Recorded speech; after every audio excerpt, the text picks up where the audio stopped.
Gente, vamos retornando. Enquanto isso, enquanto vocês vão se acomodando, eu queria, inicialmente agradecer quem nos acompanha online. Nós estamos com 150 pessoas nos acompanhando. Né? Legal, né? Isso é bom, né? Então, a gente retoma agora. Vou deixar o pessoal sentar e agradeço quem está online. Aí o Gu tá me lembrando para eu avisá-los que tem banheiro aqui embaixo e banheiro lá em cima. Então, na hora que precisar usar, tá? Não precisa ficar só aqui embaixo, tem mais um no primeiro andar. Fala, Gu. Pessoal, a temperatura tá boa, tá muito frio. O ar tá bom? Tá bom. Tá frio? Tá calor? Tá frio? Gu, tá frio. Tá frio? É porque você tá embaixo, será?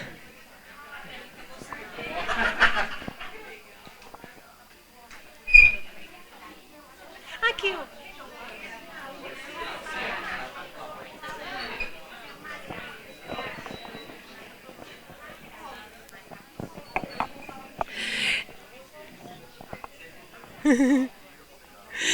Meninos, ó, então vamos retomar com a Medeia.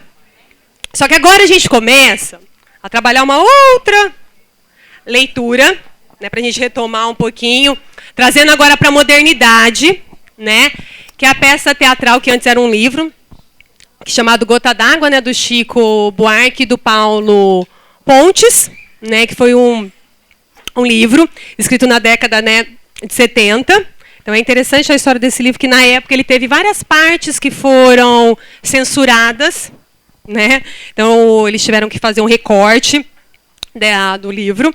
E o Chico e o Paulo Pontes, eles fazem o seguinte comentário no prefácio do livro, que o livro ele representa, né? Nossa tragédia é uma tragédia da vida brasileira.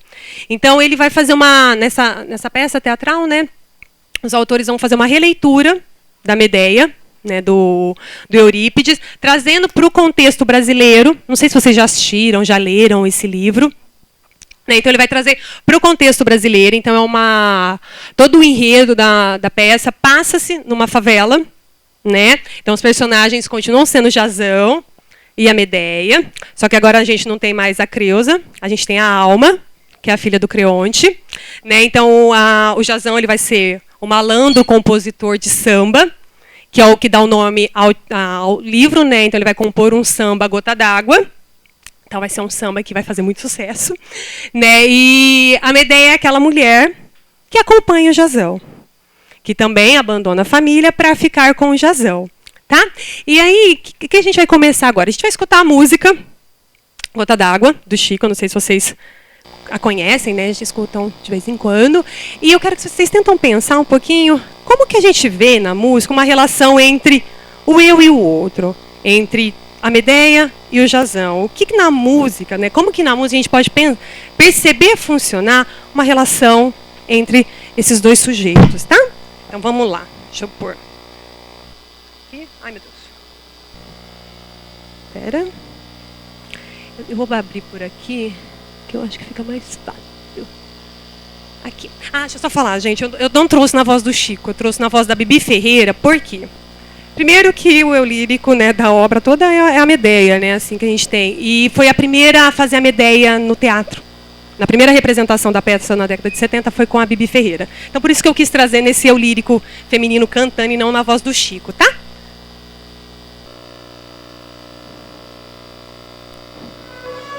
Aqui só é a música, só o...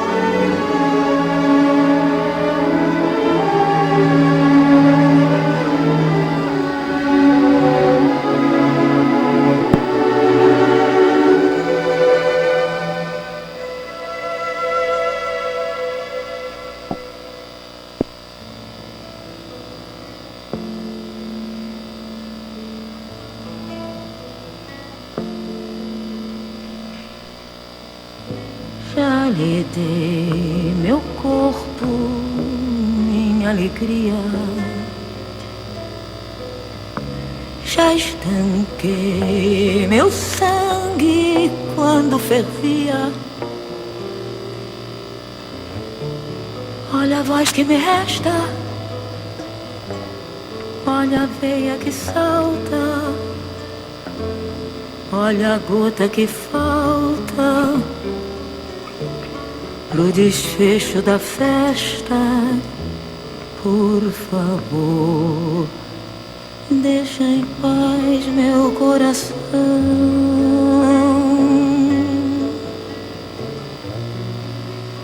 que ele é um pote até aqui de mágoa.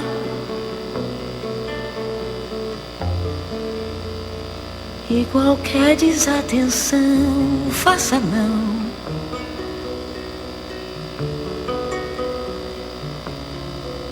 Pode ser a gota d'água, pode ser a gota d'água, pode ser a gota d'água.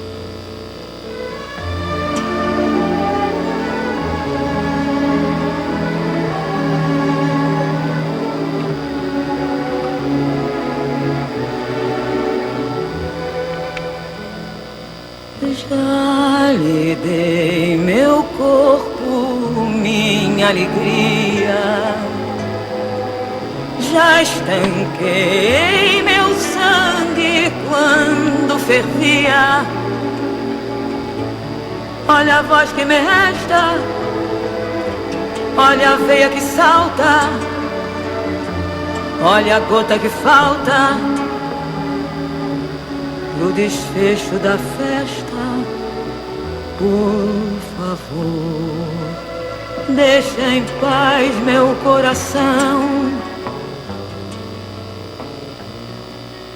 que ele é um pote até aqui de mágoa.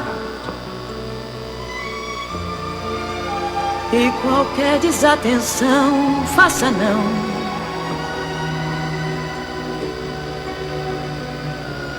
Pode ser a gota d'água, pode ser a gota d'água, pode ser a gota d'água. E aí? Que a gente poderia tentar compreender essa música. Ela é maravilhosa. Né, essa música, eu acho que a letra, né, nos toca de uma maneira muito, né, singela. Eu acho que cada um de uma maneira, né, vai ser afetada, né? E se a gente pensar nessa relação, né, com a obra da Medea, como a gente poderia ler? Eu acho que tem alguns significantes que eu gosto muito para a gente pensar, até o modo como a gente começou o nosso minicurso, né, colocando um olhar sobre esse corpo feminino, né, um olhar sobre esse discurso, né, sobre a mulher, que é quando ela fala, né, aqui na voz da Bibi Ferreira, né, olha a voz que me resta, né, olha a veia que falta, né, olha a gota que falta para o desfecho da festa. Eu acho que aqui a gente consegue, de uma certa maneira, perceber que tem um não olhar para esse corpo, né? Um não olhar sobre essa mulher que está o quê? Sofrendo, né? Sofrendo. Então, acho que é interessante isso, né? Quer dizer, prestar atenção, porque tem algo aí, por que eu gosto muito dessa música também? Porque tem algo aí escrito no corpo. Olha a voz que me resta, olha a veia que salta. Quer dizer, essa mulher está dizendo, né? Mas ela não está sendo o quê, de uma certa maneira? Olhada, não está sendo ouvida. Né? Então, acho que é bem forte isso. E se a gente vai para a obra como a Medea, em vários momentos a Medea ela vai dizendo para o Jazão desse sofrimento que ela tem. E o Jazão ouve. Não. E aí eu trago um vídeo para a gente ver e a gente pula o do Jazão. Não vou colocar a resposta do Jazão, aí vocês procuram depois no YouTube. Da Joana. Na peça. Essa aqui é a releitura, tá, gente? Já é uma peça, pois já bem, é moderna. Você vai escutar as contas que eu vou lhe fazer. Te conheci, moleque. Sim. Abaixo, tá? Pois bem, você vai escutar as contas que eu vou lhe fazer. Vou ver se dá pra aumentar um pouquinho. Te conheci, moleque. Frouxo. Perna bamba, barba rala, calça larga, bucho sem fundo. Não sabia nada de mulher nem de samba e tinha um puto de um medo de olhar para o mundo. As marcas em você. Vocês pegaram desde o começo. Pois bem, você vai escutar as contas que eu vou lhe fazer. Te conheci, moleque, frouxo, perna bamba, barba rala, calça larga, bucho sem fundo. Não sabia nada de mulher nem de samba e tinha um puto de um medo de olhar para o mundo. As marcas do homem, Jazão, uma a uma, tu tirou todas de mim. O primeiro prato, o primeiro aplauso, a primeira inspiração, A primeira gravata, o primeiro sapato de 2 cores, lembra?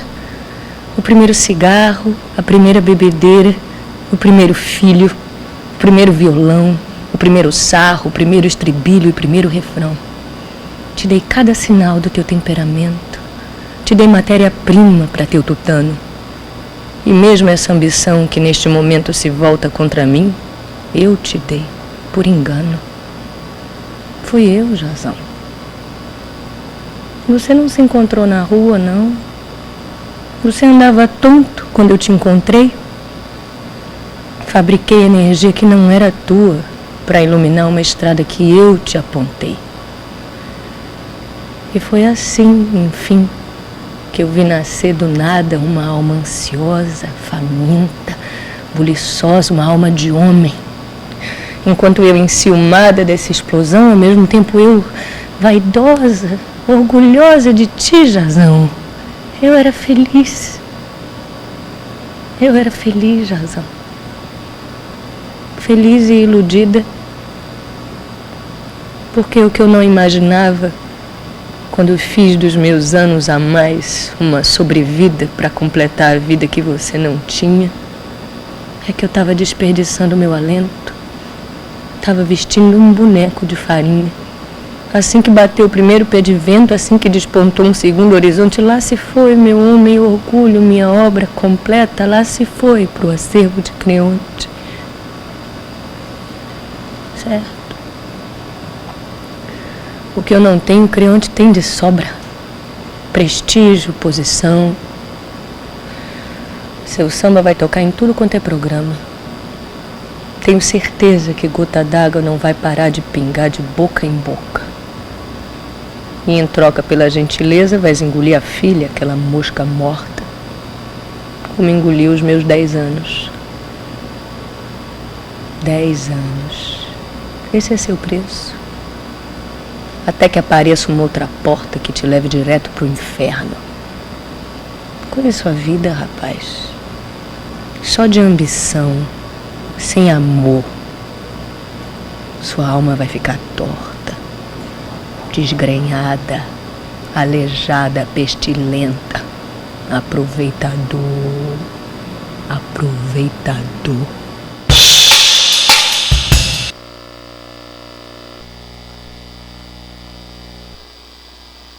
E aí? Bonita, né? Eu acho que o que, né, me chama atenção, eu acho que é aquele diálogo, né, que a Medea começa a ter com o Jazão. Eu acho que aqui também, como na canção, ela vai anunciando, né, esse sofrimento dessa mulher, né? Ela anuncia o que ela pode ser capaz de fazer a partir dessa rejeição que ela sofre do Jazão, né? A partir desse rompimento do laço que era, né, criado pelo matrimônio. Então, na peça a gente vê, né, essa questão dos 10 anos. Né? Ela dedicou 10 anos. E o que você fez? Escolheu ficar com a alma. Quer dizer, você está abandonando esses 10 anos. E ela anuncia, né, aproveitador. Quer dizer, que dá para ler de várias maneiras. Né? Aproveitador no sentido do quê? Você se aproveitou de mim? Né? Me usou? E a gente tem o quê? Aproveita a dor. Porque você vai sofrer. E é interessante que na peça, diferente da tragédia grega, né, a gente vai ter a Medea, ela vai matar os filhos e ela vai se suicidar. E aí, no dia do casamento do Jazão e da Alma, eles vão depositar os corpos, né, da Medea e dos filhos aos pés do Jazão. Então ela se suicida, e na tragédia não. Na tragédia a gente tem uma Medea que foge.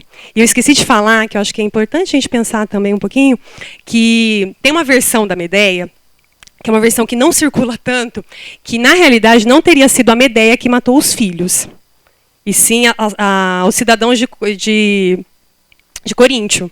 Então a Medea teria abandonado os filhos, e como a Medea matou o rei, né, e a filha do rei, os cidadãos teriam se vingado. Então seriam cidadãos. Mas é interessante, porque o sentido que circula é que foi a mãe capaz de matar o filho. Ela teria abandonado só os filhos, mas não matado nessa versão que circula. Né? Então, é algo assim. Então, a mulher é capaz de matar o seu próprio filho, que acaba sendo representado nos quadros que a gente viu. E aqui também na fala da personagem. Né? Então, Jazão, aproveita a sua dor, porque você vai sofrer. E ela vai falando, né, que ela vai recolhendo o quê? As fúrias.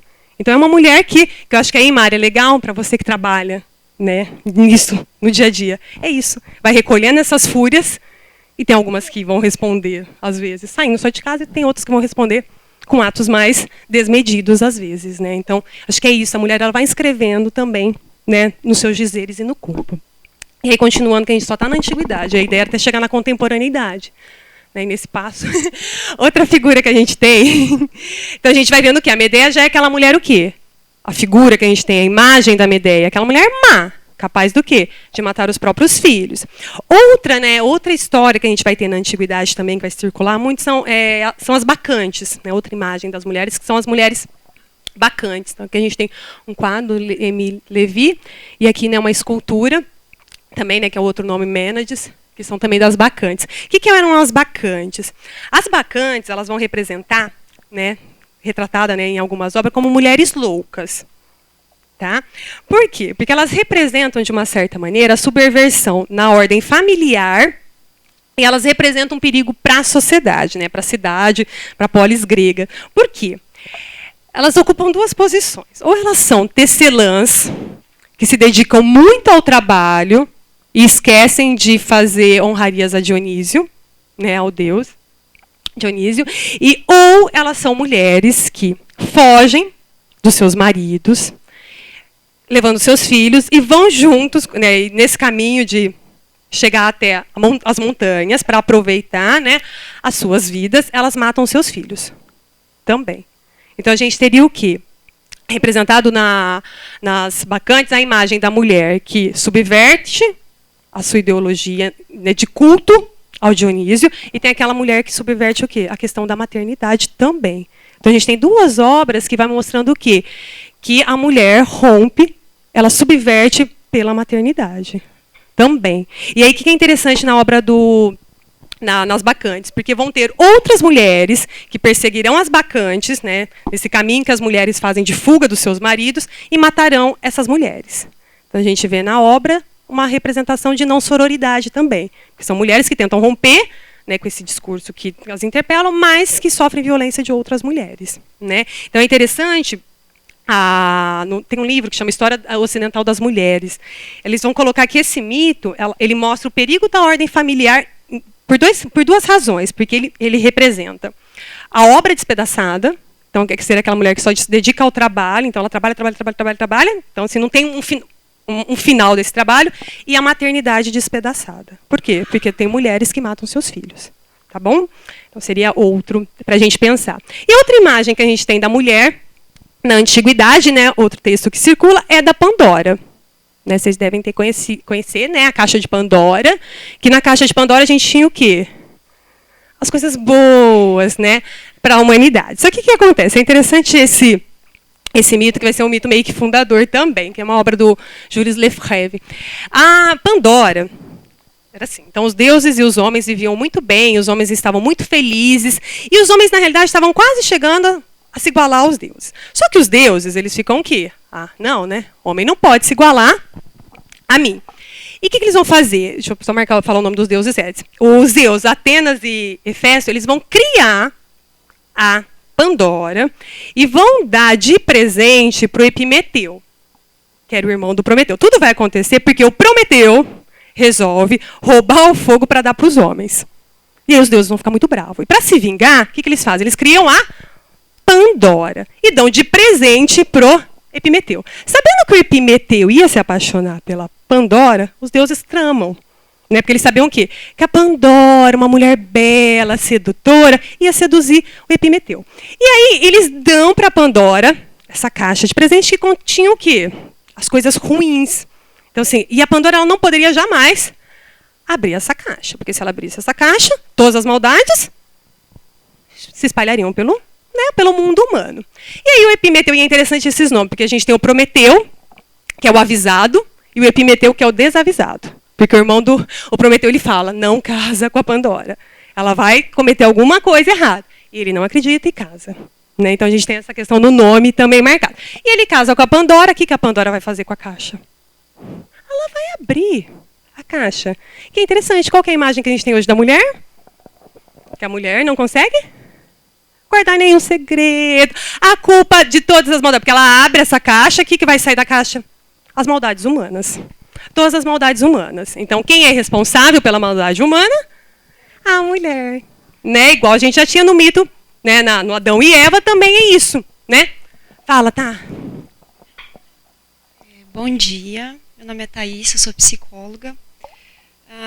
Algo que tem chamado bastante a minha atenção é que a construção sobre o feminino é marcadamente um discurso feito por homens. Né? A história foi escrita por homens. Retomando o comecinho, né, dessa conversa, quando você traz a questão da menstruação, que quando a mulher menstrua, o bolo não cresce, as flores murcham, quer dizer, traz um movimento de desvitalização. Isso também vai muito na contramão do papel que é instituído a mulher, né, enquanto maternidade, enquanto alguém que vai parir.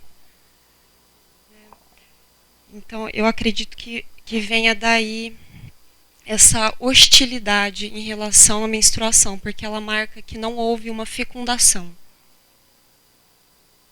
Outro ponto que eu achei bem interessante, depois você traz da questão da antiguidade, de Eurípides, falando justamente que o lugar da mulher é destinado à casa, que fora dela isso é inútil.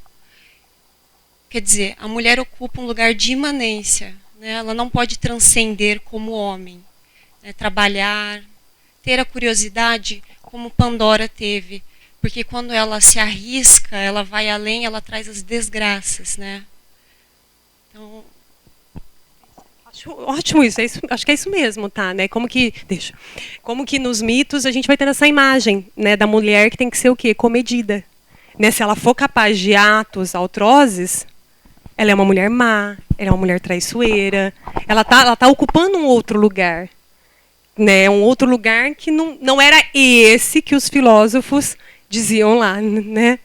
Fala. Não, Ana Paula, sou advogada, e assim complemento essa questão, né, da história relatada pelos homens e pensando na questão da Pandora, dos cantos transcritos passados para a escrita que eram utilizados para a alfabetização, a Teogonia, os Trabalhos e os Dias do Hesíodo eram dos textos que alfabetizavam os gregos e já era, né, quer dizer, um elemento histórico cultural importante nesse processo. Perfeito. Esqueci seu nome. Ana Paula. Ana. Perfeito, Ana, eu acho que é isso mesmo. E como que você vai educando, né? E é algo que se mantém, que a gente também vai trazendo, né, algo disso hoje na educação também. Né, algo do que uma menina pode fazer, o que o menino não pode fazer, o que cabe na sala de aula a gente discutir quando o assunto é esse, entendeu? Oi, Lu? Brinquedo de menina, brinquedo de menino. Né? Então a gente começa o quê? Colocar nesse binarismo, né? Dizendo o que pode ou não, né? Perfeito. Fala, Mari. Só um quadro também, que é muito interessante. O Nascimento de Vênus, né? Da Vênus, ele expressa isso, ele é visto do ponto de vista masculino, né? E ele traz bem só para... eu acho que assim, por isso que tem algumas feministas, né, teóricas feministas, que vai falar que a gente tem uma história, né, uma história dele, esse homem dizendo sobre a mulher, né? Que aí outro gênero que a gente vai ter, vou passar mais rapidinho para a gente conseguir chegar, vai ser o vituperatio, que é um gênero de difamação, seria as piadas, já desde a época grega, né? Então algo como, a mulher dá ao marido 2 dias de felicidade, o da boda e do enterro. Então era isso, né, que a gente tinha. E aí, só para completar o que a Ana falou, né, a gente tinha essa questão da educação, só que assim, a gente sempre tem espaço para resistência, para tentar o quê? Ocupar outro lugar, produzir outro dizer. E aí na Grécia, no período da Antiguidade, a gente vai ter quem? A Safo, né, que na ilha de Lesbo, ela vai fundar, né, um centro de formação intelectual e vai se rebelar, né, contra essa condição que era ortogada da mulher na Grécia. Uma delas vai ser o quê? O fazer poesia. Que fazer poesia na Grécia era o quê? Algo somente masculino, era do homem, né? E aqui tem uma representação da Safo, né, do Clint, e aí um poeminha da Safo para a gente ver, né, como que era essa escrita. Há uma mulher amada. Já começou rompendo, né? Uma mulher escrevendo a uma mulher amada. Ditosa que ao teu lado só por ti suspiro. quem goza o prazer de te escutar, quem vê às vezes teu doce sorriso. Nem os deuses felizes o podem igualar. Sinto um fogo sutil correr de veia em veia por minha carne. Ó suave bem-querida. E no transporte doce que a minha alma enleia, eu sinto asperamente a voz emudecida. Uma nuvem confusa me enevou o olhar. Não ouço mais. Eu caio no langor supremo. E pálida, e perdida, e febril, e sem ar. Um frêmito me abala. Eu quase morro, eu quase tremo. Bonito, não é? E ela está cantando o quê? Essa poesia nos mostra o quê? Algo do amor, né? E um amor direcionado a uma mulher, pelo menos pelo título. Claro que no poema poderia ser um eu lírico masculino, mas vamos interpretar como um eu lírico feminino, né? que direciona o quê? Um dizer para essa mulher amada. E fazendo poesia, né? Eu acho que não necessariamente pensando no eu lírico em si, mas é uma mulher fazendo uma poesia, num lugar e num momento que não se deveria ocupar essa posição. Assumindo eu, né? Pois é, né, Lu? Eu ouço, eu caio. Isso não é qualquer coisa. Não é só uma escolha pronominal, né? É assumir um lugar de dizer. Perfeito isso, Lu. É isso mesmo. De ouvir, né? De dizer de si. Perfeito. Né? Me igualam, verdade. Essas marcações, minha carne. Dizer de si, né? Que era tão calado, né? Aí na Idade Média, a gente vai continuar com a tradição do Vitoperatio, só que agora vai continuar, né, numa tradição antifeminina e vai ganhar mais notoriedade. E aí eles vão começar a retratar a figura da mulher feia. Só que uma mulher feia que é o quê? Vaidosa, ilusão de ser atraente. Então ela vai usar, na realidade, eles colocam como mulher feia, né, o que eles acham ser mulher feia, mas elas vão se enfeitar para seduzir o homem. Então isso, na Idade Média, era considerado algo ridículo. Tá? Então a gente vai ter, por exemplo, essa representação do Vanitas, que é uma mulher, uma senhora, né, se enfeitando para seduzir. Então, isso, né, foi um gênero colocado na Idade Média. No século XV, a gente vai ter dizeres como, né, o do Boccaccio, dizendo sobre a mulher. Então, a mulher, de novo, é animal imperfeito, já estava lá nos gregos, né? E se os homens examinassem tal fato como se deve, não iriam ao seu encontro com mais deleite, nem com mais apetite do que buscam certos lugares para outras necessidades naturais e inevitáveis. E assim como fogem com estudioso passo destes locais, depois de deixar ali o superto peso, assim delas fugiriam. Quem falou a mesma coisa quase? O Jasão. Né, quando ele fala da Medeia, né? É só por causa da cama? Não, se a gente soubesse, né, se não deixar seduzir, a mulher não serve para nada. Então é um pouco isso, né? Então, mais uma vez a gente tem o quê? A imagem da mulher sendo animalizada, né, sendo um ser imperfeito. Então é um sentido que a gente vai percebendo que vai o quê? Ele vai se mantendo. Aí a nossa questão é, será que chega até o século XXI com esse sentido também? Aí na Idade Média vai surgir o quê? A imagem da bruxa. Né? Então aqui eu até trouxe uma figura, né, que a gente vai ter a imagem da bruxa como aquela mulher que é o quê? Má. Né? E essa imagem da bruxa, ela vai produzir o quê? Efeitos nefastos, pensando o quê? Na constituição da mulher. Porque essas mulheres, o que vai acontecer? Né? Algumas mulheres que, né, por exemplo, aquelas mulheres que eram ligadas a, não magia, mas como eu vou dizer? Ligadas a questões de natural. Por exemplo, aquela mulher que fazia um chazinho para curar uma dor de cabeça. Era considerada uma bruxa. Na época. Então, assim, era aquela mulher que estava relacionada com a magia. Então, muitas mulheres vão ser perseguidas em virtude dessas pequenas feitiçarias. E o resultado final vai ser o quê? A mulher sendo enforcada, guilhotinada, né? O resultado vai ser a morte, né, dessa mulher bruxa, né? E o que é interessante? Começa isso lá no século, né, no começo do século XIII, mas vai se intensificar no século XVI, que aí a gente vai ter um intensificamento da busca, né, a caça às bruxas. Lembram lá das cruzadas, né, e tudo mais. Então a gente vai ter o quê? O estreitamento da mulher com o laço do maligno. Isso é muito importante, porque aqui a gente vai ter o quê? Quando a gente tem a imagem da bruxa, uma ruptura da mulher, porque a mulher, né, na Idade Média, ela tinha que servir a quem? Ao soberano, que era o rei, e ao marido. Só que vai circular um discurso que a mulher bruxa, ela serve a quem? Ao diabo. Então a gente vai ter a mulher que é casada com o diabo. Então ela rompe ao que é esperado para a mulher da Idade média, né, do século XIII aos XVI, mais ou menos. Então, ela vai ser possuída pelo diabo em oposição à Virgem Maria. E ela só seria salva se ela o quê? Casasse, né? Ou, se ela não casasse, que ela fosse freira. Que ela entregasse a vida a Deus, né? Senão ela seria perseguida pela Inquisição, né? Então a gente vai ter em 1484 uma bula elaborada por Inocêncio, né, que era um papa, né, oitavo, contra a feitiçaria. A gente vai ter a fogueira, né, o enforcamento. E eu trouxe uma referência que, como era pra gente também trazer, né, coloquei lá na ementa que a gente ia discutir cinema, que é um filme, eu trouxe o trailer só para não dar spoiler, não sei se vocês conhecem, chamado A Noiva do Diabo. Alguém já assistiu? Eu vou mostrar para vocês tentarem perceber como... É só o trailer, tá, gente? Mas é um fato que aconteceu, né, no século XVII. Como que a gente tem uma imagem de mulher nesse filme? Tá? E pensando na história... Ai, que eu fiz certo. Não precisava.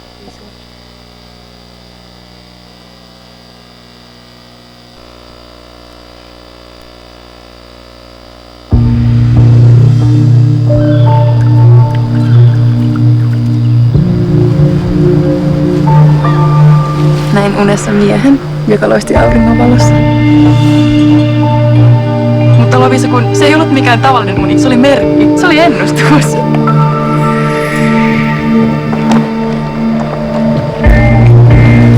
Se on hän. Elias on Raakelin aviomies. Anna, se on kuolemansynti. Sinä seuraat himojasi. Se ei ole sama asia kuin rakkaus. Allt kommer till för att kopiera det förflutna, utan för att skapa förändring. Det är skäl att frukta att vårt lilla Åland hemligen förvandlas till ett myllrande näste för trolldom. Dylika trollformer är förbjudna enligt lagen. Rakel Larsdotter har bekänt och visats skyldig till att ha nyttjat svart magi för egen och nådes vinning. Denna by mörkerkraften var dräpar ljuset.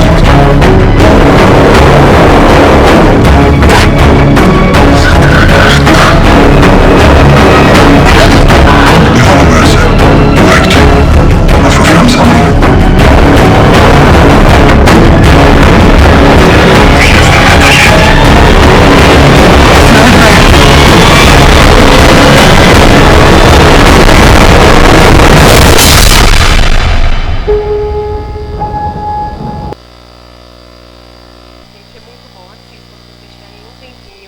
Muito bom.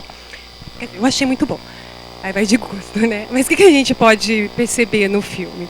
Que eu acho interessante na imagem que nós temos da bruxa. Porque a bruxa, né, ela subverte a ordem, por quê? Porque ela é uma mulher que deseja. E no filme, nesse filme, a gente consegue perceber muito disso. Porque a gente tem o quê? Uma das personagens que deseja o homem de outra personagem, né? E é interessante nesse filme que ela vai tramar para ficar com esse homem. E aí, ao ficar com esse homem, ela é acusada do quê? De bruxaria. De bruxaria, né? E é interessante a gente perceber isso, eu acho, que também na Idade Média. Quer dizer, você tinha esse sentido da bruxaria, da mulher que casa, a gente até tem, né? A noiva do diabo. Então, o matrimônio dela é com o diabo, subvertendo algo que chega até a mulher, tá? Quais seriam outras resistências também? Fala, Bia. Eu acho que esse é de 2016. Bia, eu acho que eu não assisti no Netflix. Eu acho que você foi, né? Ai, não, é no Netflix, sim. Fui assistir no Netflix, é. É doida. É que eu não lembro em qual plataforma, mas foi no Netflix, Bia. Assistam, gente, tem no Netflix. Quem tiver, é um filme que vale a pena assistir. É bem legal. E aí, outra resistência que a gente vai ter lá na Idade Média vão ser as beguinas. O que eram as beguinas? Eram mulheres religiosas, né, que se dedicavam, né, a sua vida à religião. Só que essas mulheres, elas não faziam os votos monásticos. Então elas podiam, por exemplo, largar a comunidade, se casarem. Elas podiam ser, né, a maioria era, por sinal, mulheres viúvas, mulheres separadas. Então elas podiam ser as beguinas. Né, elas poderiam fazer parte desse movimento religioso. E foi um movimento religioso que tentou, de uma certa maneira, contestar alguns dogmas da Igreja Católica, principalmente esse dogma o quê? Hierárquico, entre homem e mulher. Tá? E eram mulheres que não faziam mendicância. Como eram mulheres ou viúvas, né, ou divorciadas, que tinham uma certa propriedade, elas conseguiam viver por si só, elas mesmas se mantinham. Por exemplo, aquela que pudesse ter uma empregada, podia levar essa empregada para viver na comunidade. Tá? Então eram mulheres que não aceitavam, como que eu vou dizer, o que eram os desígnios da Igreja Católica e subverteram isso. Um exemplo que a gente tem é a Marguerite Poré, que vai escrever, né, o livro Miroir, que é um livro interessante, que a história da Marguerite. Ela vai passar pelo processo inquisitório, e o que vai acontecer com ela? Ela vai morrer. Também, ela é enforcada, ela vai morrer. E é interessante que ela tem uma cultura religiosa, assim, teológica muito grande. E ela vai escrever esse livro, o Miroir, que vai ser o livro que em virtude desse livro que ela vai sofrer a perseguição. Por quê? Pelo modo como ela vai retratar, né, vai colocar a imagem de Deus. O que a gente tem? A gente pensar que é um momento que a gente tem a caça às bruxas. A imagem de Deus que a gente tem é de um Deus que persegue, mal, né, perverso. E a Porrette, ela vai colocar a imagem de um Deus libertador. Então, na sua obra, ela vai colocar algo assim, que eu não preciso, por exemplo, estar num templo religioso, numa igreja, num monastério, para fazer culto ao Deus. Então, o Deus me escutaria, ela vai colocar, em qualquer lugar. Eu não preciso estar na clausura de um ambiente. Então, ela já rompe aí, né? Que a mulher vai, em qualquer lugar, ela pode se conectar a Deus. Não, deveria ser num lugar específico. Então, elas já rompem com isso. E, além disso, ela rompe com a imagem de Deus. Vamos ler a citaçãozinha, que eu acho que aí dá para vocês sentirem no texto. Ó. A gente vai ter. A herança dessa alma é a perfeita liberdade. Cada uma de suas partes tem o seu brasão de nobreza. Ela não responde a ninguém, a menos que queira.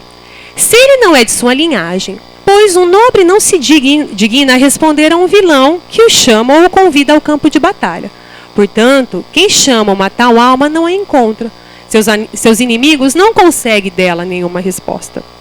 Quer dizer, a gente tem a imagem aqui de um Deus que é um Deus que conversa com o seu fiel. E é um Deus que vai fazer o quê? Ele vai libertar. É um Deus da liberdade. Então, em virtude de romper com aquela imagem que circulava na igreja, né, do Deus mais punitivo, ela vai ser perseguida. Tá? Outra grande poeta, né, também, que viveu nesse período é a Christine de Pizan, né, que é uma escritora francesa. Ela vai escrever o livro Cidade das Senhoras, né, como foi traduzido para o português. E ela vai ser uma mulher... A Christine de Pizan, ela já vinha de uma família, né, mais abastada, mas ela vai ser uma mulher que vai conseguir viver da sua literatura, do que ela produz lá no século XV.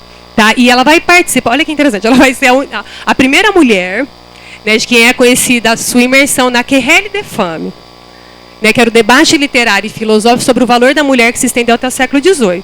É a primeira mulher. Então, antes, a Querelle des Femmes era feita por quem? Por homens, para discutir questões do quê? De mulher. Então aqui a gente tem uma contradição. Então é interessante ver que a Christine de Pizan, aqui tem uma representação dela, escreveu. E aí eu trouxe 2 trechinhos da obra para a gente ler, para a gente tentar perceber como que essa mulher escrevia na época e sobre o que ela diz. Né? Então a gente tem. Procurando à minha volta algum livrete, caiu entre minha mão um certo opúsculo que não me pertencia, mas que alguém havia deixado ali com outros volumes por empréstimo. Abriu. Então, e observei no título que se tratava de Mateolo, 137.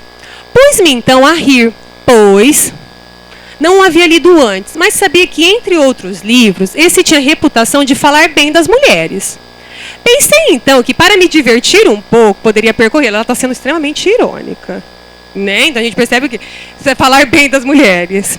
Meio com um deboche. Né?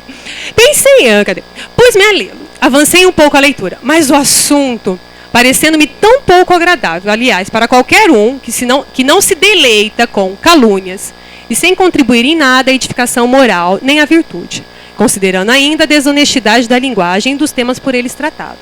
Folheei-o aqui e ali, li o final e em seguida abandonei-o para voltar a outros estudos mais sérios e de maior utilidade. Uma boa resenha do livro, né, gente? Porém, a leitura daquele livro, apesar de não ter nenhuma autoridade, suscitou em mim uma reflexão que me atordoou profundamente.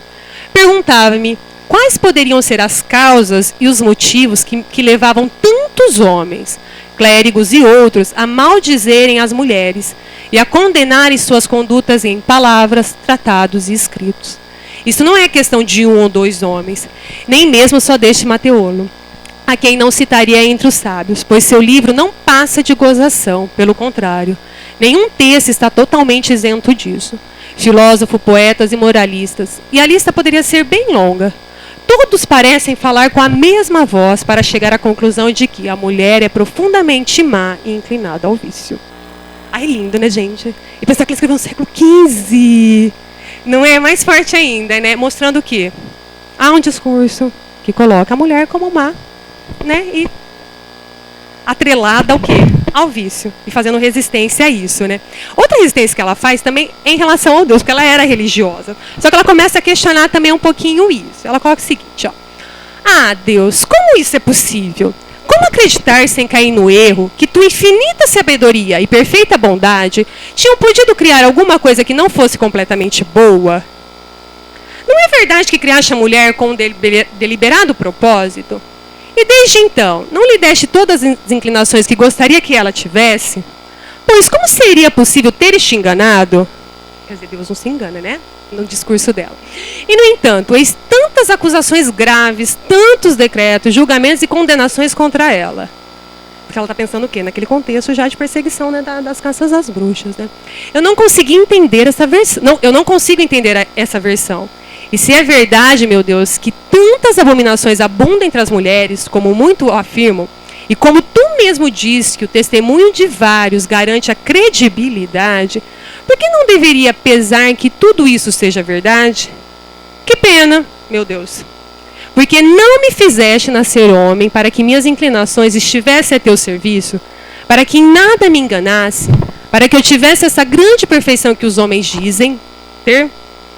Mas, como tu não quiseste, como não estendeste tua bondade até mim, perdoe minha negligência ao te servir, Senhor Deus. E não te descontente, pois o servidor que menos recebe de seu senhor, menos é obrigado a servi-lo. É interessante aqui, né? Esse modo como ela vai construindo dizer, agora questionando o quê? Ela não está questionando os homens, ela está questionando a criação divina, que é um discurso que circulava. Quer dizer, a mulher era assim por quê? Olha lá, o algo natural. Porque Deus a criou assim. Então, Deus a criou má. Então, se você criou má, se não é para eu te servir, então não vou te servir mesmo. Porque você já me criou assim. Você não me deu quase nada. Se só deu perfeição para o homem, então não vou ocupar a posição de tua serva. Então, é interessante que a gente vai percebendo o quê? Que é sempre possível resistir, né, de uma maneira ou outra. Né? E essas mulheres vão produzindo essas resistências, né? Aqui é outra, só que essa vai viver um pouquinho mais no final do século XVIII, já vai entrar um pouquinho na modernidade. Só que é uma que também vai questionar um pouco esse discurso religioso, por isso que eu quis trazê-la depois da Pizan. Não sei se vocês conhecem, chama Juana Inés de la Cruz, que foi uma poetisa mexicana, né? Ela viveu como freira também, e ela vai questionar um pouco a ordem religiosa. Então ela vai ter vários poemas que são direcionados, conta a história, né, que ela teve um romance com a rainha, então direcionados para a rainha. Então ela era uma mulher que escrevia textos, né, homossexuais, que vai ser considerado na época uma perversão. Então ela vai sofrer as consequências desse ato dela, mas é uma mulher que também produz resistência. E eu não sei se vocês sabem, aqui eu trouxe o trailer, tem a série da Juana Inês no Netflix, tá? No Netflix. Aqui eu trouxe só o trailer para vocês se motivarem a assistir. Só que está em espanhol, gente, mas eu acho que dá para entender, porque eu não achei em português. Gente, no final eu dou um tempinho para pergunta, pode ser? Porque aí a gente passa rapidinho, senão a gente não dá conta do conteúdo. Gente, tenta perceber mulher e homem aí, como que é retratado. Tiene talento, Juana Inés. Entrégueselo a Dios. Usted quiere convertirnos a todas en monjas de clausura. La sola fragancia de una fémina puede invocar al mismo Satanás. Sus letras profanas serán su perdición. Antes de ser historia, ella fue Juana Inés. Estreno. Acho linda essa abertura, gente, porque fala antes dela ser história, ela foi Juana Inés. E eu acho isso muito simbólico, porque antes dela ser história, ela foi uma mulher. uma mulher. Então, acho que isso é bem interessante. E o modo como na série vai mostrando... Deixa eu por aqui só. Esse ambiente que ela vivia. Que era um ambiente do quê? De homens que têm grandes poderes na igreja. E como ela é silenciada. Porque toda a poesia da Juana Inês passava por aquele padre que fala, você tem talento. Então passava, ele falava o que podia ou não ser publicado. Eu não vou contar, né? Eu não vou dar spoiler, porque é legal para vocês assistirem. Mas o que é interessante? Aquela mulher que aparece loira é a rainha. E é interessante o que ela fala. Vocês querem nos converter em freiras de clausuras. Então vocês querem o quê? Que todas as mulheres sejam enclausuradas, né? Freiras, que sejam o quê?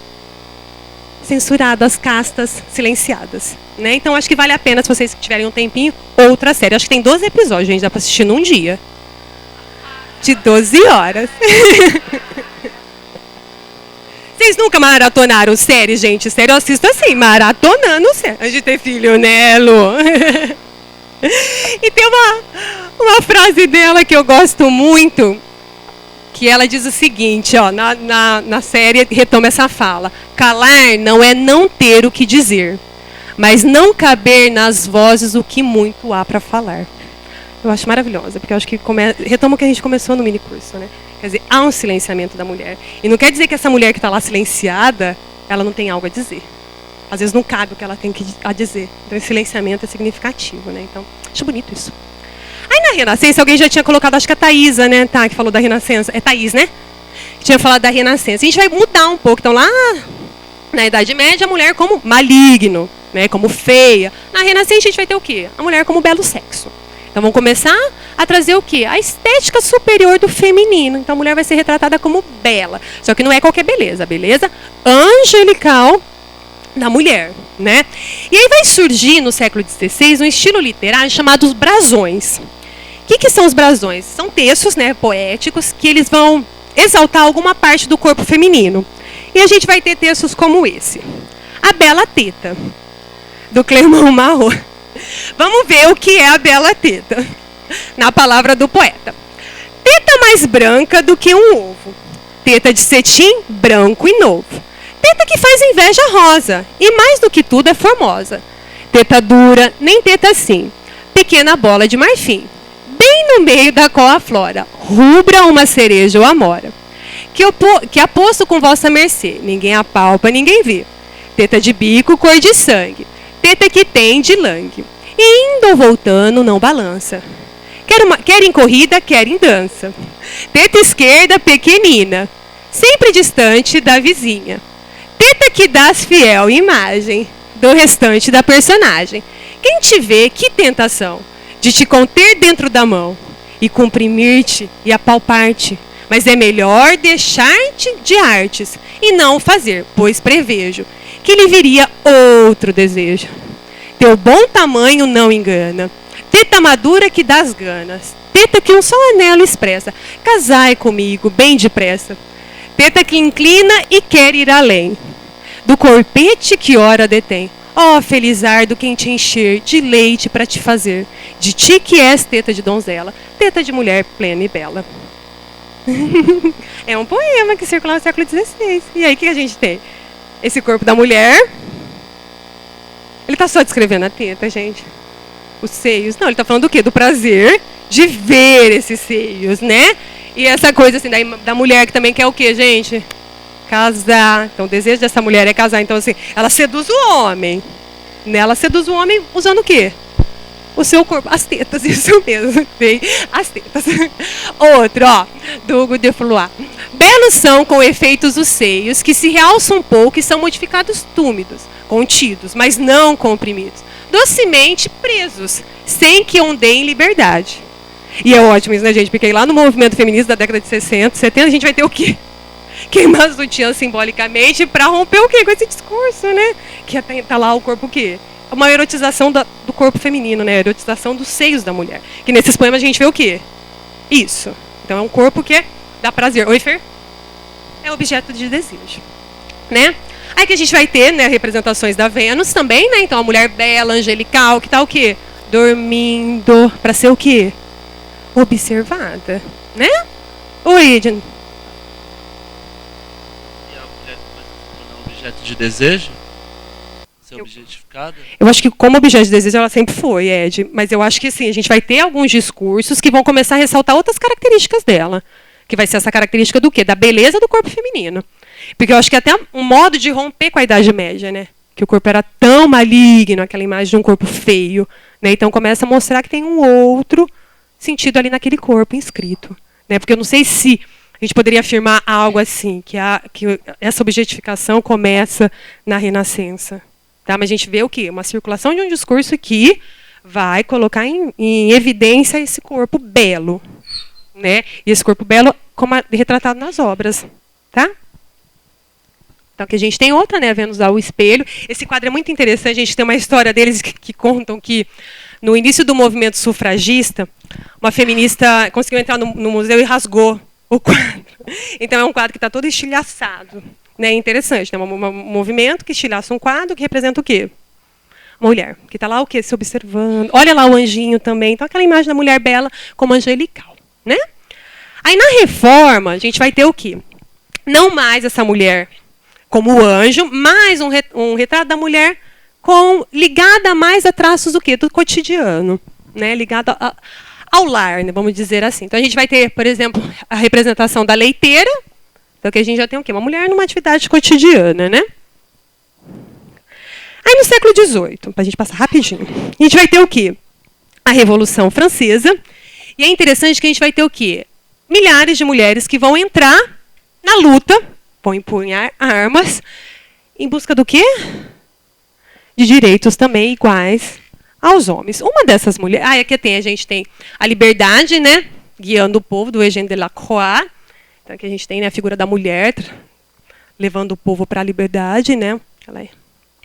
E aqui a gente vai ter uma figura que é Olympe de Gouges, né, em 1791, que ela vai escrever um texto, né, uma dramaturga revolucionária, ela vai escrever a Declaração dos Direitos das Mulheres e da Cidadã, na qual inclui as mulheres na Declaração dos Direitos do Homem e do Cidadão.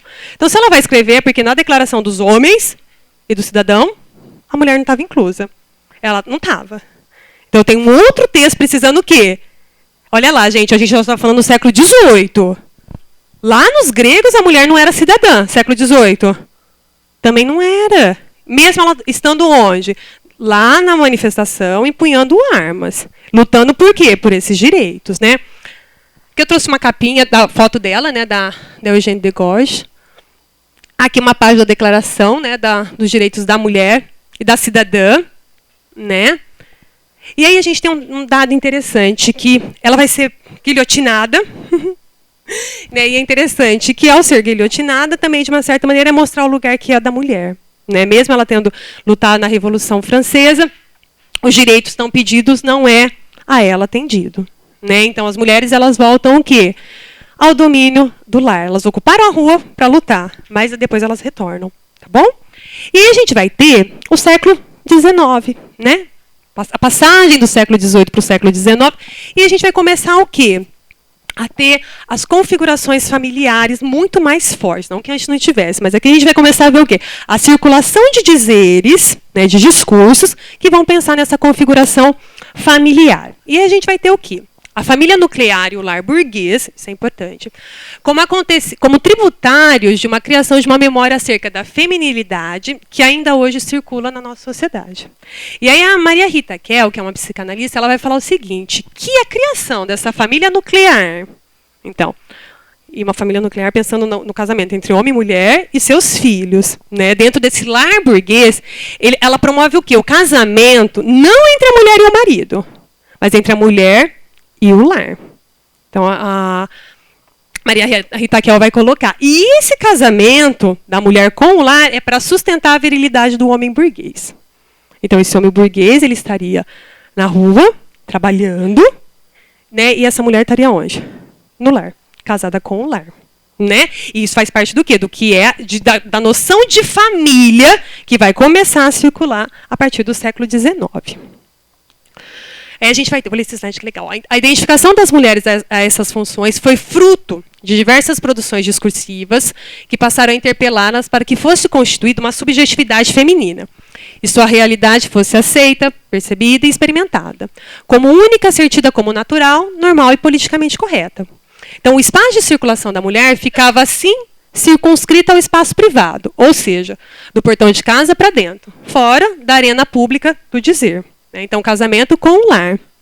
Né? E a gente vai ter o quê? Vou ler a citaçãozinha. Ó. Transmitido pela educação formal, então lembremos o Rousseau, né, que ele tem educação para as damas, né? Está dizendo o que as meninas tinham, como que as meninas deveriam ser educadas, né? Uma parte do seu livro. Então, ó, transmitido pela educação formal, pelas expectativas parentais, pelo senso comum, pela religião e pela grande produção científica e filosófica da época, que determinava o que cada mulher deveria ser para ser verdadeiramente mulher. Acho que aqui a gente já mostrou um pouco isso, né? Quer dizer, são todos esses discursos. Aqui é interessante que a gente vê o quê? Esses instrumentos que vão sustentar esse discurso. Então, a gente vai ter o quê? A religião sustentando. Quando a gente começa o minicurso, a gente tem o quê? A mídia, as propagandas sustentando esses discursos que vão dizendo o quê? O que seria verdadeiramente uma mulher. Como isso é construído historicamente, né? Vou pular. Isto, vou pular. Então, esse aqui eu vou ler, que é legal, a citação dela, para a gente finalizar essa parte. Pensando o quê? Que no século XIX a gente vai ter o quê? A noção de família e o lar burguês. O casamento, né, da mulher com a casa. Rompeu hoje. Aí a gente volta nisso já já.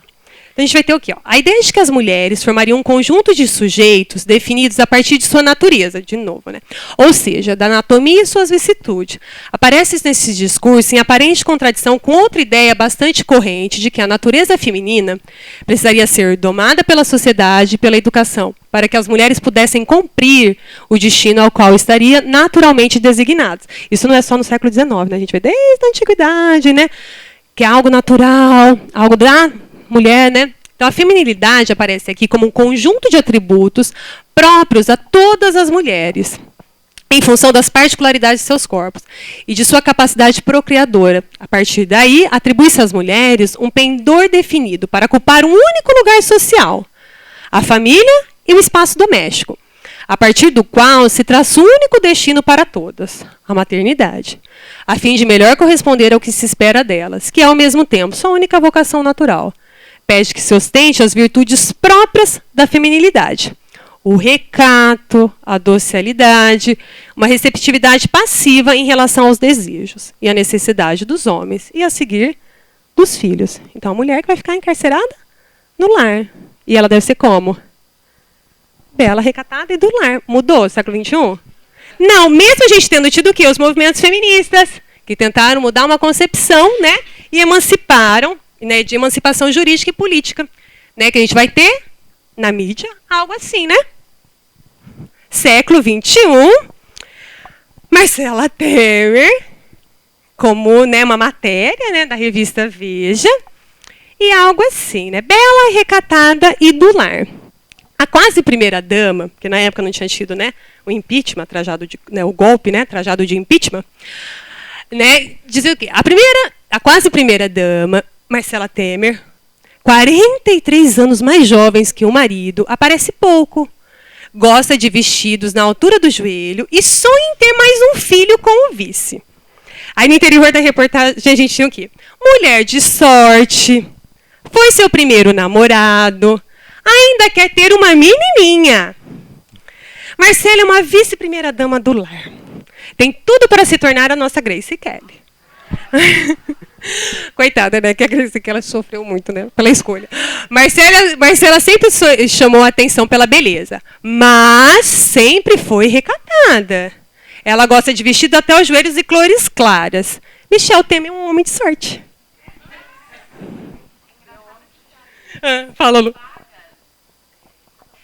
É engraçado que se apaga da Marcela toda uma trajetória de Miss que expunha o seu corpo, né?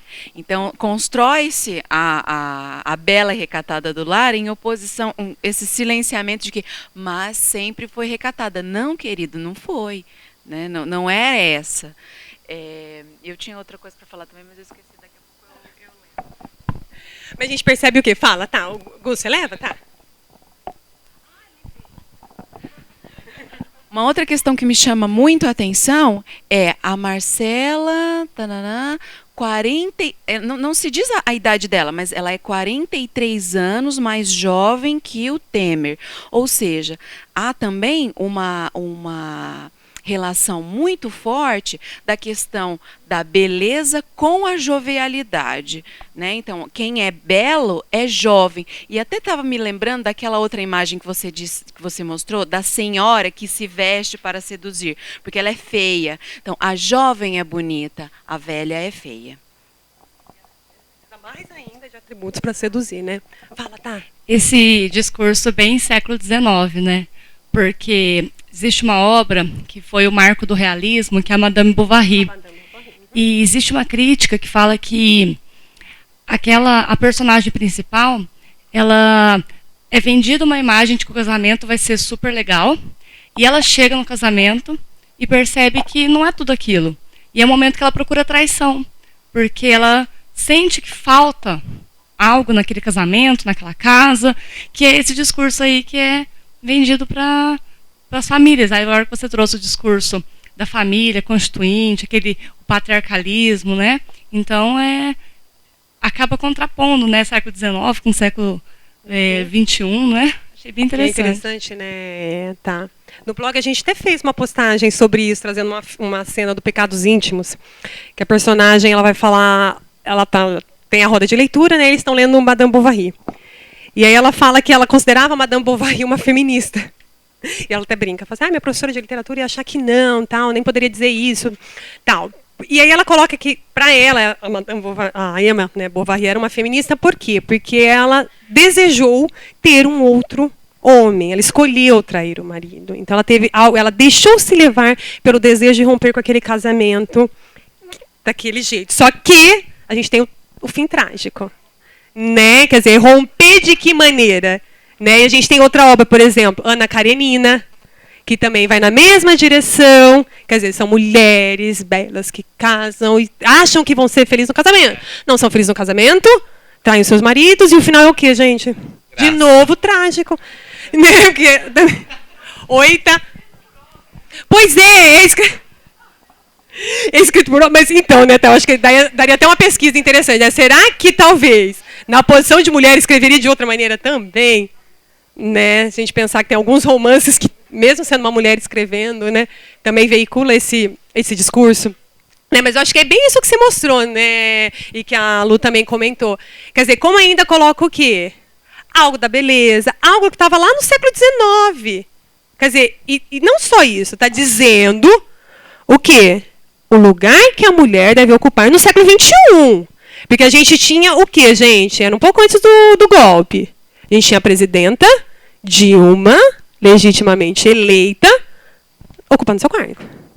Qual era o discurso que circulava da Dilma? A Dilma era bela? Não, a gente tinha um discurso que era o quê? Feia. Macho, pois era. Era recatada? Não, a Dilma era grossa. Lembremos da capa da revista, né? Numa tira, né? Descontextualiza. Da cena do futebol, a capa é histérica. Né? Era do lar? Não, ela era do quê, gente? Da política.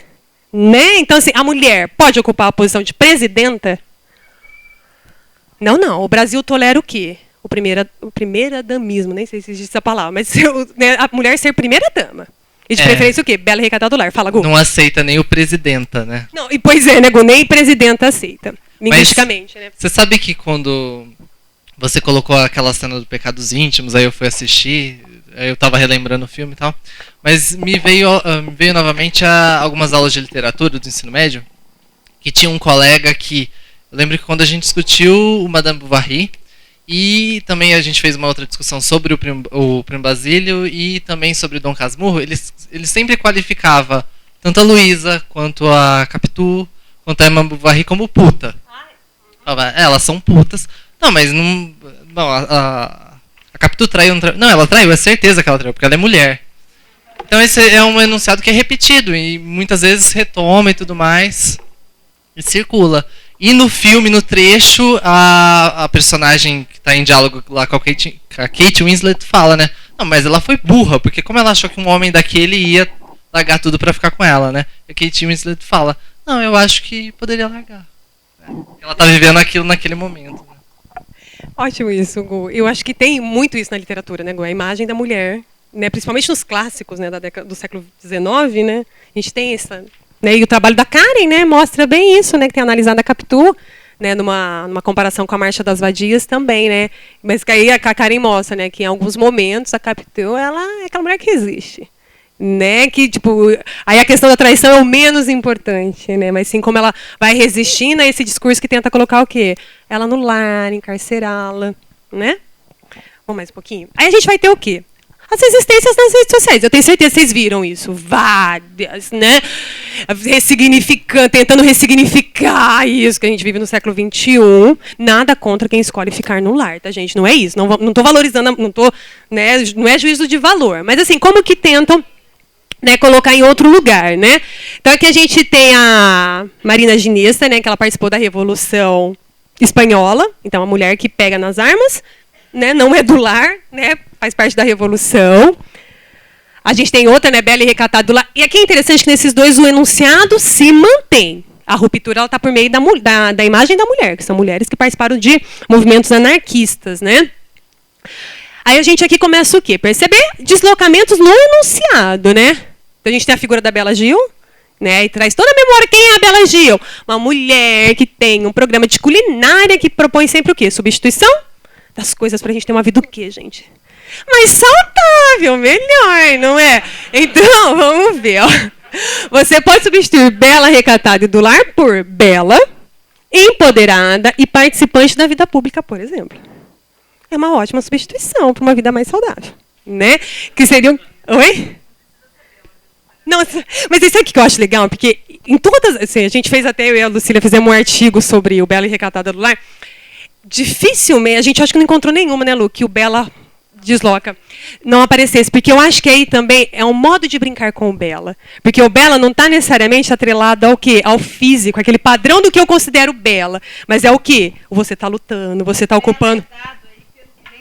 É. Ele é ressignificado sem colocar como palavra. Acho que até uma vinheta, né? É. Você escuta Bela, não sei o que, você já lembra do anunciado original. Mas esse Bela, ele também ele aciona uma outra carga semântica. Assim, a partir do que ele combina com os outros. Com os outros, é. E aí rompendo, né? Que não é o Bela do Marcela Temer, da Miss. Eu acho que é isso que ele rompe, não é a Miss, né? É, por isso que está entre aspas aqui, né? Não é um Bela da Miss, né? Um Bela outra aí, né? Aí a gente tem, né, outra, né, da Madame Courrier, né? Bela e Recatada e do Lab. Aí começam os deslocamentos, quer dizer o quê? Que ela ganhou 2 Nobéis, gente. Um de física e um de química. Que é a mulher mais empoderada, né, nesse discurso da Bela Gil, né? Sim, com 2 Nobéis, isso mesmo. Mas o quê? Deslocando, quer dizer, a mulher vai estar no lar? Não só no lar, mas ela também pode ocupar o quê? Do laboratório, aquela mulher que pesquisa, que faz a ciência se desenvolver. Aí a gente tem outra. Bela e Recatada e de luta. E aí é interessante, né? A imagem da Dilma, jovem, né? Enfrentando o quê? A ditadura militar, né? E o julgamento da ditadura militar. E aí retoma o quê? O próprio processo do impeachment, né? Uma mulher que está lá o quê? De cara, mostrando a cara, enquanto seus algozes estão o quê? Tampando o rosto. E ela lá de cara limpa. Né? Se a gente relembra o golpe, a mesma coisa, né? Colocada no centro, né? E seus algozes a julgando, né? E uma mulher que não foge à luta. Fala, Lu. Eu estou pensando agora, não é da luta. Não, é de luta. É de luta. O que também, eu escutei agora, não é de lua, é de luta. De luta. Por que de, né? E não dá. Algo traz também essa mulher é de lua. A mulher... Eu acho que sim, né, Luí? Forte isso, né? Porque ser de lua é essa que a mulher que, tipo, não tá nem aí, irresponsável, né? E de luta, não. Quer dizer, e é uma mulher que não vai fugir dessa luta, né? É. De lá até aqui. De lutar, sendo o quê? Mais uma vez, julgada, né? Por defender interesses, né? Mais coletivos. Aí aqui a gente tem uma pluralização, né? Porque lá a gente tem figuras, né, individuais, mas aqui a gente já tem o quê? Um grupo feminista, né? Da UNE. Né, belas combativas e da rua, então aqui a gente tem 2 deslocamentos, né, para o combate. É interessante essa palavra combate, né, que mostra o quê? Que tem uma situação talvez de enfrentamento diferente das outras. Mesmo no de luta, falar de luta é diferente de falar de combate. Aqui o combate é o quê? de poder pertencer à rua, de combater, né, os discursos machistas, de combater a violência, porque elas estão, né, segurando contra a violência, né, #feminismo. Então, como que isso vai sendo ressignificado na rede? Tentando deslocar o quê? O bela, recatada e do lar. Tentando deslocar o quê? O século XIX. Tentando trazer para o século XXI, porque é um movimento que circulou onde? Nas redes sociais. Né? Então, todo mundo que estava lá na rede viu alguma postagem, né, sobre isso. E aqui a gente trouxe um poema da Débora Garcia que vai falar um pouquinho sobre essas mulheres reais.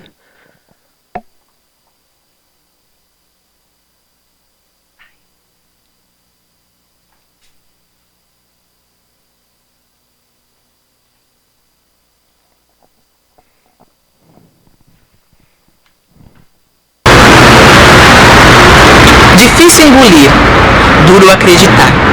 Insistem em nos oprimir, em nos padronizar. Nos querem belas, cinderelas, como a vice-primeira Marcela.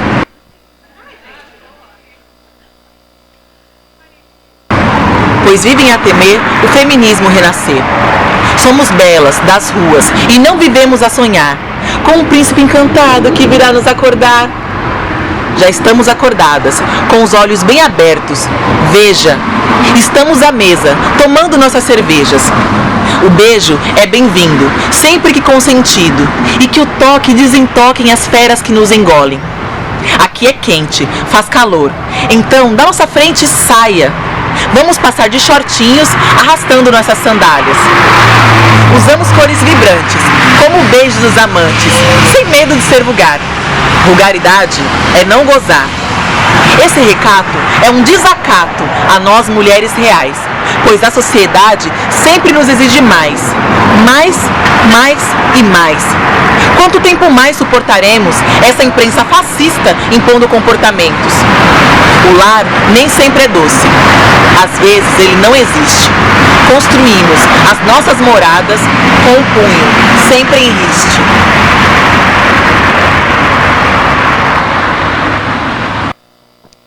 Bonita, né? Bem forte, né? E uma outra significação, né? Circulando agora, por não dizer mais poético, né? Mostrando que a mulher, ela resiste, né? Que ela busca ocupar, embora os discursos interpelem, né? Ela busca ocupar outro lugar, né? Deixa eu ver, temos tempo, vamos mais um pouquinho. A gente pode parar o quê? Umas 10 para... pode ser, 10 para meio-dia eu abro para pergunta, pode ser? Vamos ver só mais uma aqui. Depois eu vou... Deixa eu passar.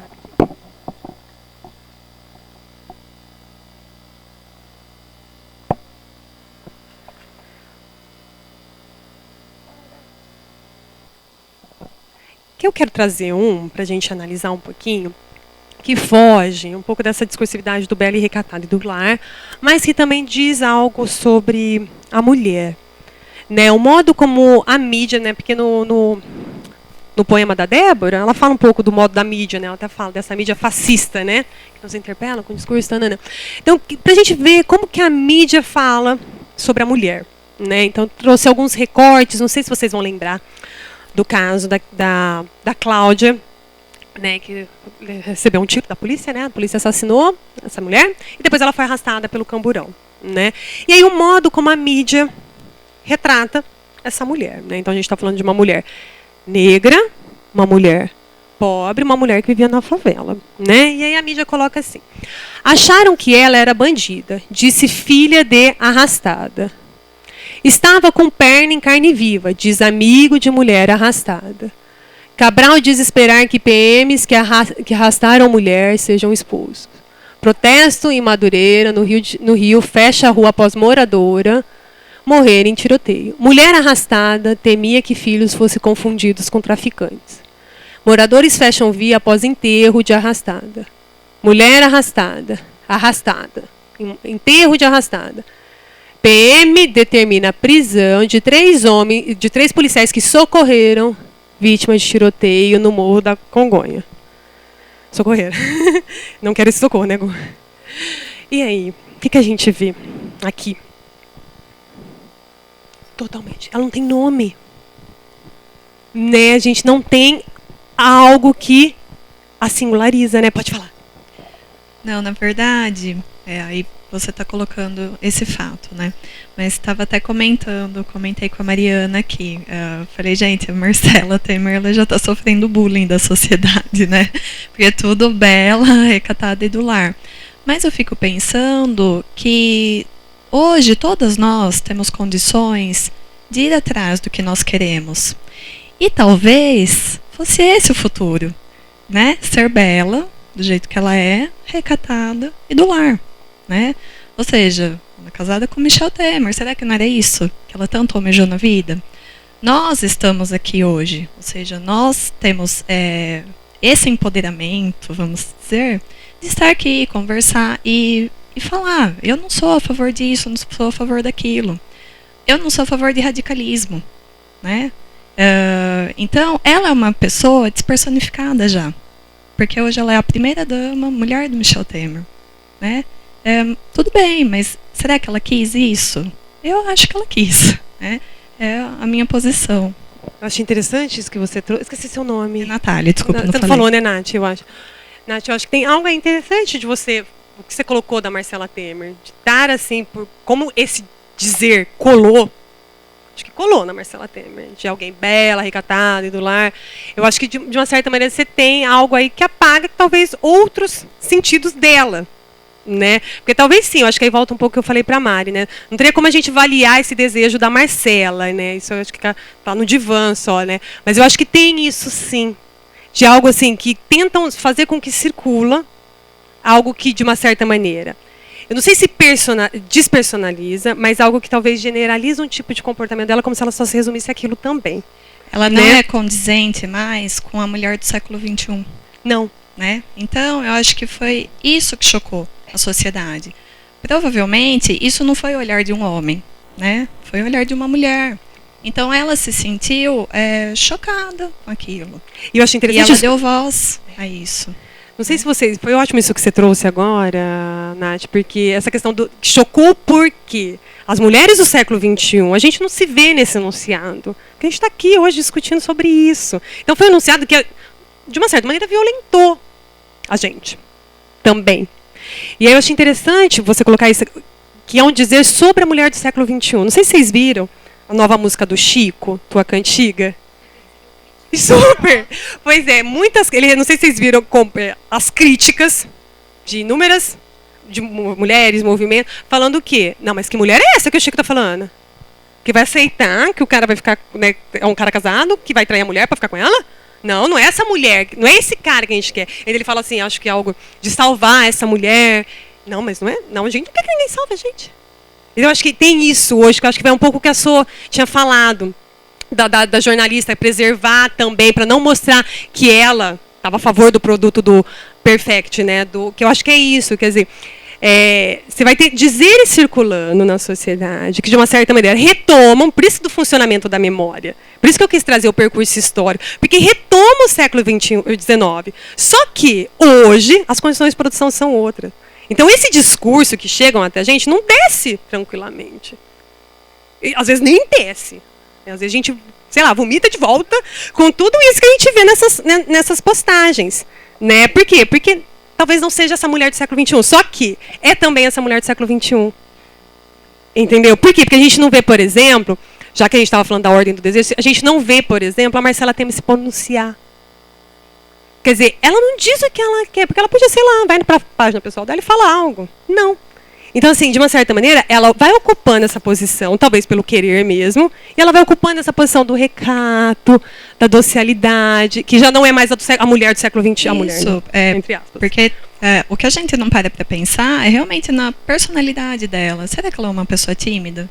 Ela não gosta de, sei lá, de ocasionar buchicho, essas coisas. Eu não sei, eu nunca nem vi, nem li nada sobre ela. Não tenho interesse sobre isso. Mas é exatamente isso. Ela se despersonificou ou foram os outros? Né? Então, é só uma colocação, sem querer uma posição. Não, eu acho isso. Eu acho que tem algo disso, né? Oi, Gu. A Lu? Fala, Lu. E que esse dado que você traz, esses enunciados, eles dialogam com algo já falado antes, né? o corpo da mulher, aí ele sofre a ação, né, de homens. Então é interessante que é um corpo que tem essa interferência do homem. Né? Não precisa ter nome, não precisa ter traço, não tem uma marca de singularidade, não tem uma cicatriz, é arrastada. É o corpo arrastado. Né? Passivizado, é um corpo, né? Essa passiva, né? Isso, sem resistência. Sem resistência nenhuma. Que tem tudo a ver com aquilo que você já trouxe antes, né? Da mulher ser circunscrita a essa, não sei se a palavra é essa, mas essa dominação, esse poder, essa soberania masculina.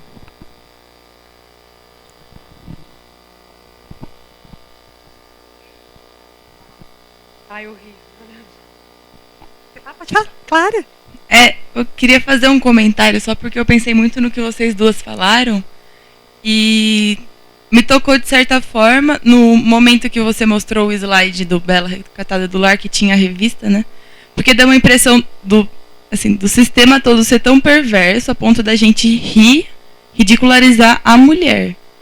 Da gente esquecer dessa individualidade dela, de como talvez exista algum sofrimento, uma dificuldade de estar na posição dela. E parece que a gente acaba culpabilizando a vítima de certa forma. Então, eu queria só dizer isso porque o comentário de vocês me sensibilizou bastante. A Aline quer falar?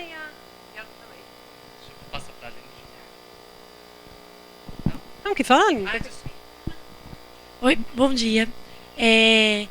Eu penso assim, desde que você começou a palestra a trazer dados históricos, você trouxe diversas personagens históricas que eu não vi no meu curso, tá? Então eu sou historiadora, na psicologia hoje também eu não vi, e hoje eu vi e eu me encantei, e eu vejo quando faz esse contraponto com a mídia, a questão da Marcela, me emociona porque o que eu percebo? A sociedade ela vai sempre chamando a atenção para um perfil, um ideal de mulher. Então eu acho que a gente tem que sair do plano individual da escolha e pensar o que a grande mídia está estabelecendo como padrão, tá? O que o meu curso de história colocou para mim, o que era o padrão de personagens históricos, entendeu? Então eu acho que o que você quer trazer para nós sai do indivíduo e pensa no social, né? É isso mesmo. A linguagem, que é o que o grupo de vocês tenta trabalhar, é uma linguagem histórica, social e cultural. Então, ela não é da minha escolha. Ela é aquilo que me é imposto. Entendeu? Então, a Marcela Temer, ela não me ofende como ela, indivíduo. Ela me ofende porque ela representa um discurso ideológico, ela representa um discurso midiático, ela me impõe ser mãe, que é uma coisa que eu não quero, ela me impõe ser esposa de um homem fantástico, e eu quero ser a mulher fantástica. Entendeu?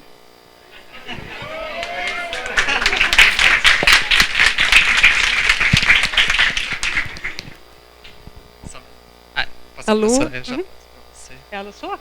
Pensei que era a Lu. Não, só para pensar, né? Eu acho que na direção do que ela terminou de falar, olha como, para a teoria, né, da análise do discurso, quem talvez ainda não conheça, mas como a ideologia, né, tem um papel aí fundante, e como a gente vê isso circulando aqui, por exemplo, nessa discussão.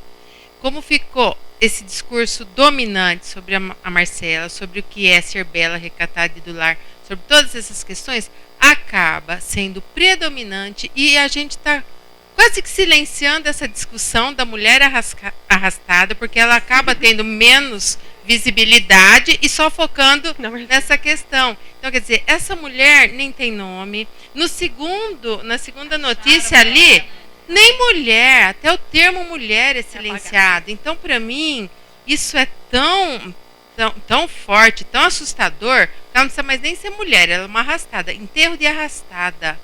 Quer dizer, então, olha como a gente acaba, pelo efeito da ideologia, mesmo deixando isso e voltando, retomando, né, aquele discurso da Marcela, da Bela, do que é isso, né, o que significa, então.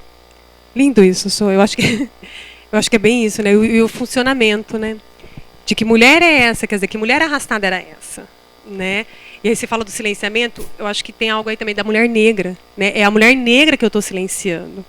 Eu silencio na notícia, E a gente, pela discussão, trazendo a Marcela Temer, a gente estava se lançando aqui também. Né? Eu achei perfeito, obrigado.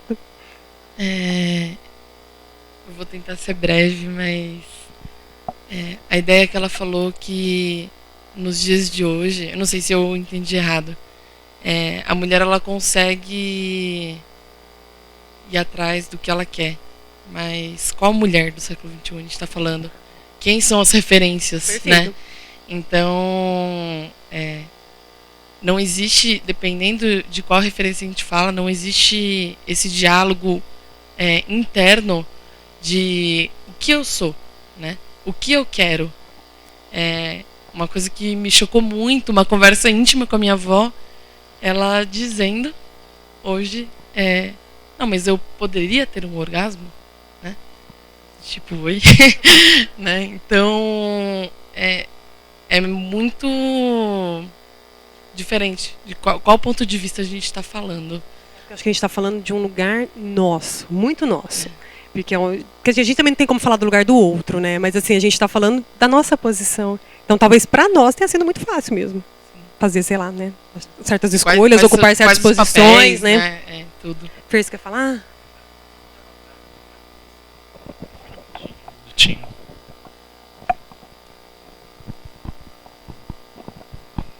Na verdade, eu só queria fazer... como ela chama? Como você chama? Historiadora?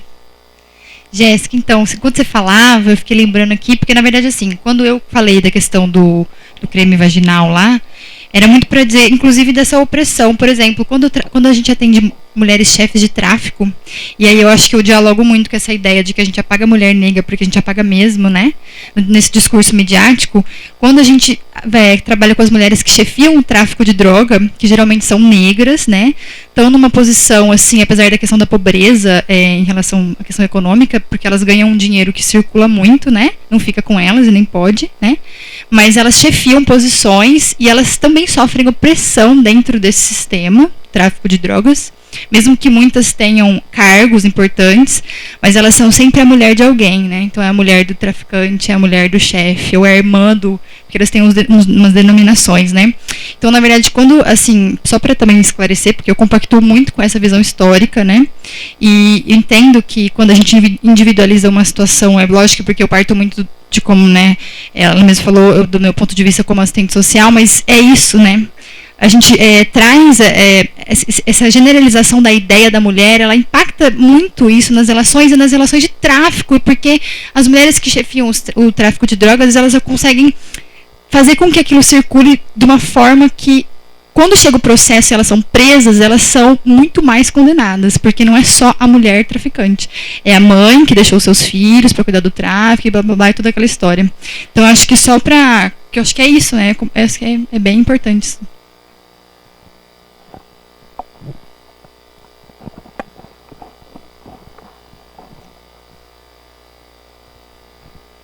Não, é bem rapidinho, no sentido do que ela falou, né? Da gente pensar assim, que as mulheres que podem fazer aquilo que elas querem hoje são determinadas mulheres, mas eu penso ainda assim, mesmo para essas, a gente aqui que acredita que pode fazer tudo que a gente quer, né? Pode buscar as coisas que a gente quer. Será que a gente tem mesmo as mesmas oportunidades que os homens, né? Pensando em toda essa discursividade, toda essa memória que preexiste a gente, né? A gente já nasce nesse mundo. Então, será que a gente tem? Eu acho que não. Eu acho que ainda falta, né? Não só coragem, mas ter peito, né? Né? Porque eu falo que a partir do momento que a gente é consciente de uma determinada situação, a gente, de certa forma, é responsável. E muitas vezes o que nos é imposto a gente abre mão, né? Por medo, né? A questão de você, a gente falar, se colocar no lugar do outro, né? A tal da empatia. Mas antes eu vivia para um outro lado. Não, tá, a questão de ser mulher, a questão de ser homossexual, a questão, né, de ser mulher na nossa sociedade. E só quando eu realmente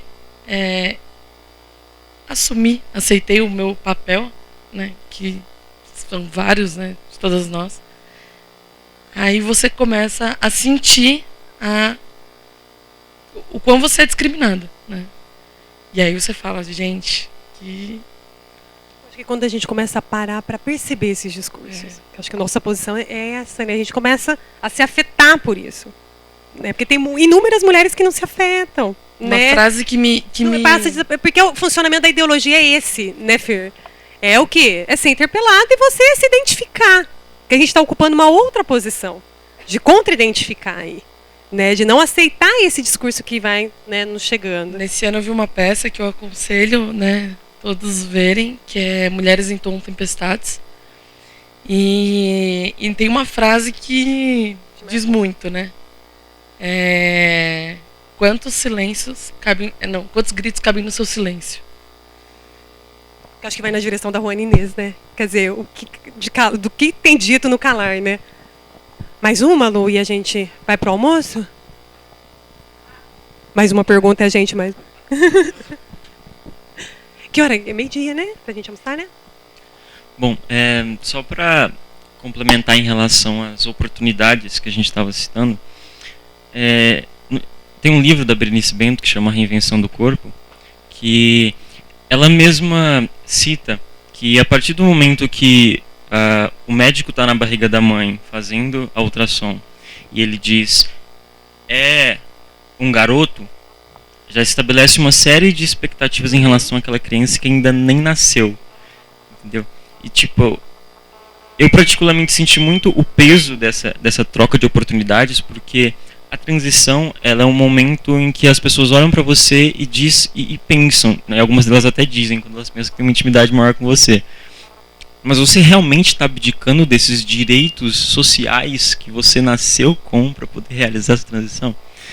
Então, mais do que nunca, você se depara com a situação de que você se sente... Fazem com que você sinta que você está perdendo alguma coisa, entendeu? Enquanto, na verdade, você está... se encontrando. Nossa, lindo isso que Gabriela falou, que eu acho que é bem bacana, né? Porque parece que o ser mulher não é belo, né? Quer dizer, não vai te garantir direitos, né? Não vai dar continuidade, você vai perder. Muito bonito. Gente, mais alguém pra gente ir pro almoço?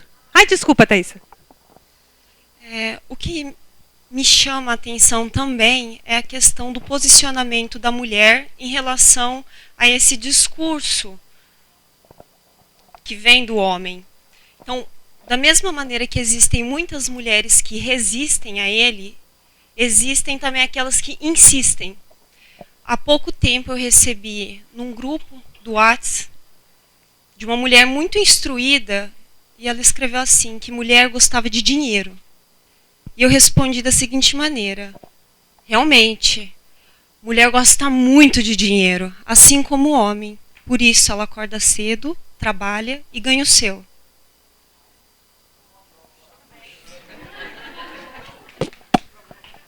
É ótimo, tá? É bem isso também, né? Eu acho que, quer dizer, são dizeres que vão circulando, né? Que a gente tem que começar a inscrevê-los em outros lugares, né? Quer dizer, sim, ela gosta, vai trabalhar para ganhar o seu dinheiro, né? Para ganhar o seu dinheiro. Para que a gente também não continue reproduzindo apenas essa história, mas que a gente se posicione frente a isso. Que eu acho que é um pouco que a Jéssica, o que a Jéssica falou, né? Quer dizer, é histórico e como que a gente vai escrevendo isso historicamente? Quer dizer, século XXI, Bela e Recatado Lar, que era século XIX, né? No cotidiano, sim.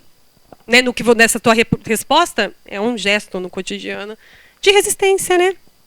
Gente, alguém quer colocar mais alguma coisinha? A gente pode ir pro almoço. Aí à tarde, daqui a pouco, né? 2, a gente retoma com os movimentos feministas, tá?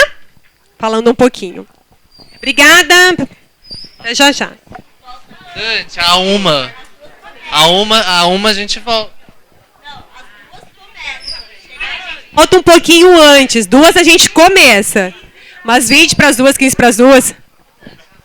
Gente, nós vamos almoçar na cantina do Walter, que fica bem perto daqui.